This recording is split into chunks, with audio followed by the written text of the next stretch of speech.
গত 16 মে 2026 তারিখ শনিবার সারাদিন ব্যাপী নৌবাহিনীর forward base saint Martin, coastguard outpost Sapuri, station saint মার্টিনের সমন্বয়ে গোপন সংবাদের ভিত্তিতে একটি যৌথ অভিযান পরিচালনা করা হয়। অভিযান চলাকালীন উক্ত এলাকায় সন্দেহজনক 3টি ফিশিং বোটে তল্লাশি চালিয়ে অবৈধভাবে শুল্ক কর ফাঁকি দিয়ে মায়ানমারে পাচারের উদ্দেশ্যে বহনকৃত প্রায় 16,80,000 টাকা মূল্যের 2,400 বস্তা সিমেন্ট ও পাচার কাজে ব্যবহৃত 3টি বোট সহ 33 জন পাচারকারীকে আটক করা হয়।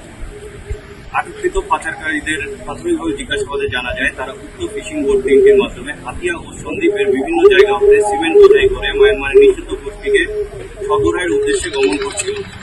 এ ধরনের চোরাচালানের সাথে জড়িত মূল তাদের শনাক্ত ও গ্রেপ্তারের গোয়েন্দা তৎপরতা জোরদারের পাশাপাশি অন্যান্য আইন শৃঙ্খলা বাহিনীর সাথে সমন্বিত কার্যক্রম বৃদ্ধি করা হয়েছে। জব্দকৃত সিমেন্ট পাচার কাজে ব্যবহৃত বোট এবং আটককৃত পাচারকারীদের পরবর্তী আইনানুগ ব্যবস্থা গ্রহণের কার্যক্রম প্রক্রিয়াধীন রয়েছে। পাচার ও চোরাচালান রোধে নৌবাহিনী ও কোস্টগার্ড ভবিষ্যতে এ ধরনের যৌথ অভিযান অব্যাহত রাখবে।